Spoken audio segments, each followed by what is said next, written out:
What's going on, everyone? So, the Los Angeles Lakers obviously need to address their center position.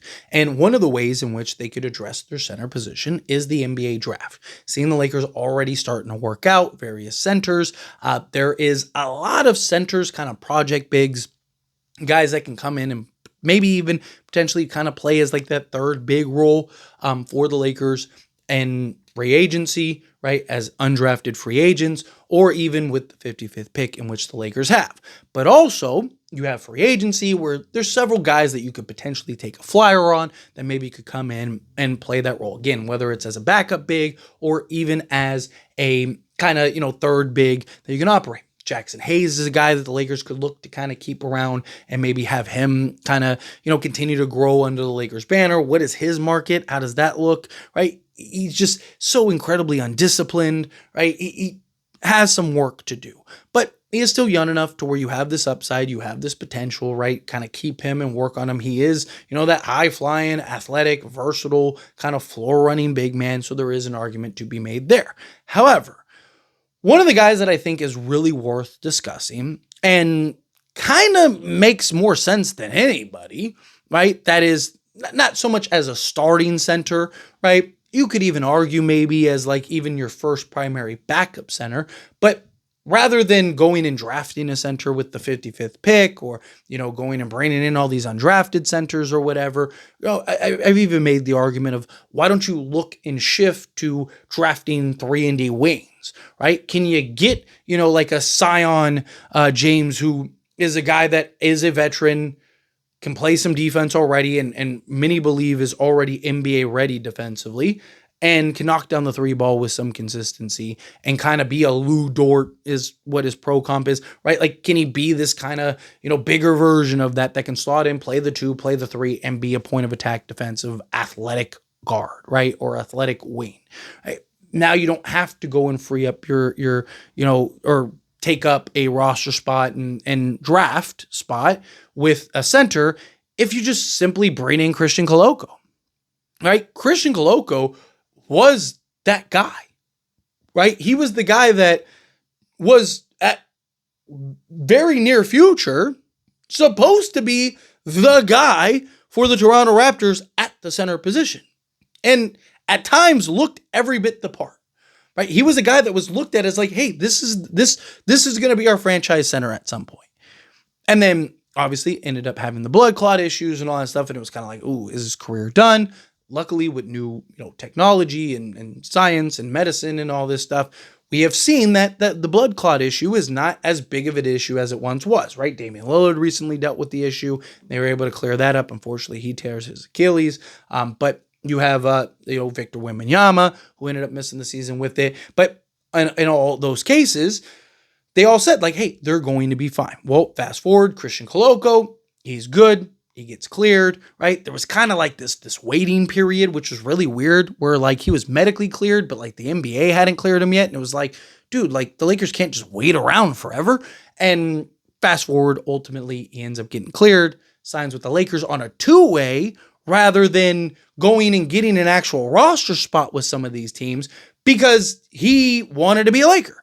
And he believed that he could earn a spot at some point and kind of become a fixture for the Lakers.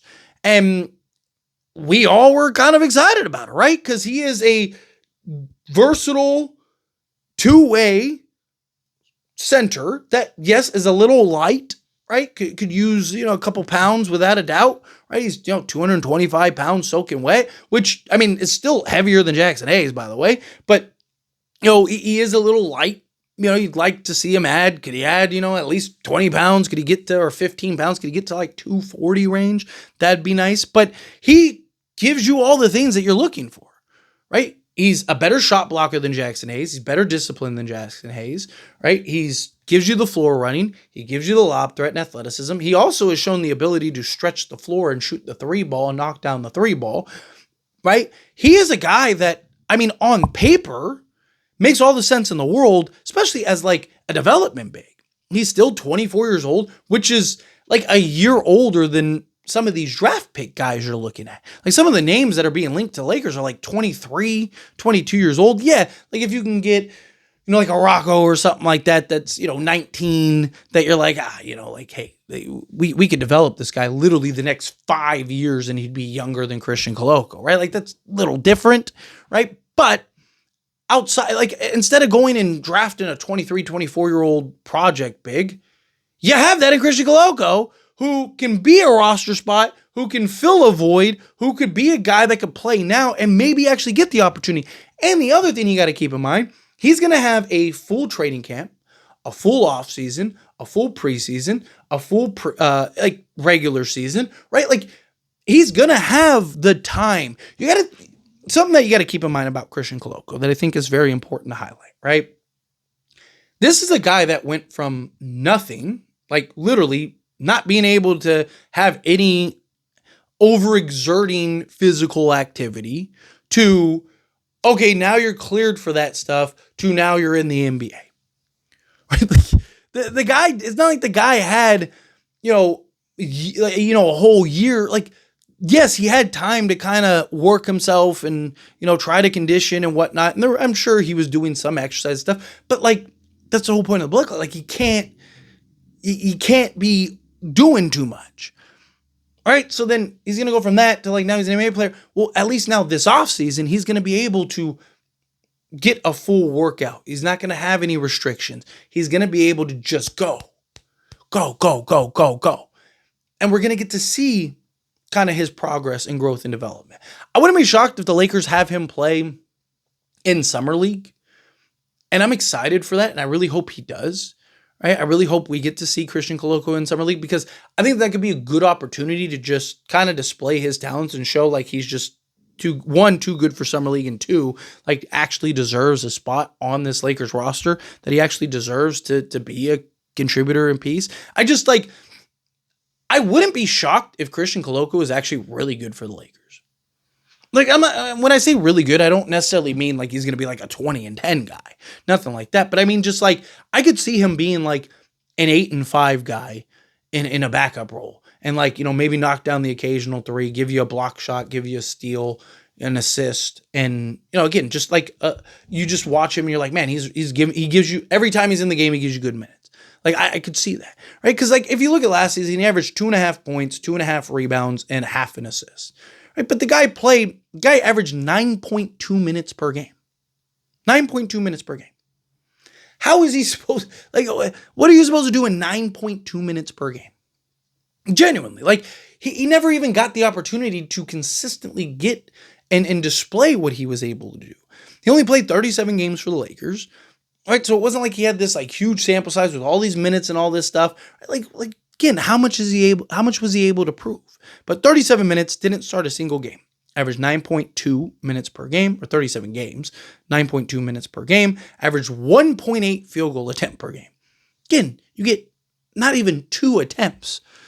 Right? Like, if he just goes 50% from the floor, 50% from the floor, he makes one, he misses one. He's averaging 2 points per game. Right? Like, that's crazy.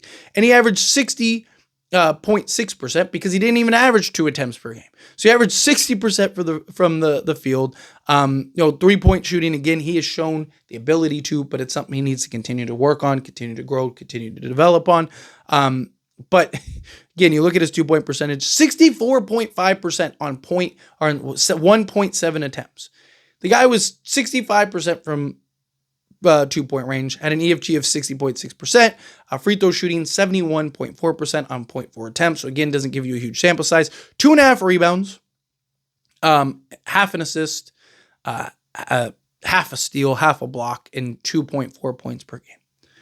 If you look at his per 36, which again doesn't tell you the whole story, doesn't give you everything, right? But his per 36, he averaged 10 points, 10 rebounds, 2 assists, a steal, and 2 blocks per game. That'd be great, right? Like, that'd be fine. And that was without Luka all season, or for the most of the season, right? Imagine what happens when he actually gets the opportunity. He gets to play alongside Luka. Luka and him get to develop that chemistry and that relationship for the outlet pass, right? And he can kind of get a feel, right? Like, he's exactly what this Lakers team needs. Floor running, athletic big, that can spread the floor slightly, right? I don't know if I'd really trust him too much in that regard, but in theory, right? That can block shots, defend, right? And just again be a solid contributor. No one's expecting him to be this superstar. No one's expecting him to be this 20 and 10 guy. No one should be. But can he just be like I said, an 8 and 5 guy in 15 minutes of action because he's playing alongside Luka and Luka's going to make things easy for him and he's grabbing an offensive rebound and put back or whatever. And, mostly just running the pick and roll and being a lob threat. Give you a block, half a steal a game. It's fine, right? Like I haven't heard or seen a lot of talk of Christian Koloko. To your guys' credit, I've seen a lot of comments about Christian Koloko. It's in part why I wanted to do this video. But like outside of that, you would think that there would be more like reports and more people like, hey, what about Christian Koloko? Right? Like why hasn't Christian Koloko been at least part of the conversation when you're talking about like drafting and doing all this other stuff and all these guys and getting a development big? Like you have one. You have actually several. But anyway, as always, this is a discussion. Pass the question on you. Let me know your thoughts and opinions down in the comments below. What do you think? Feel what your thoughts. Do you agree? Do you disagree? Do you love the idea of Christian Koloko? Do you hate the idea of Christian Koloko? You kind of indifferent on it? Let me know down in the comments. That being said, if you haven't liked this video, hit that like button. Helps me not. So we enjoy these types of videos and I truly appreciate it. Not subscribe channel, hit that subscribe button, turn on the bell notifications.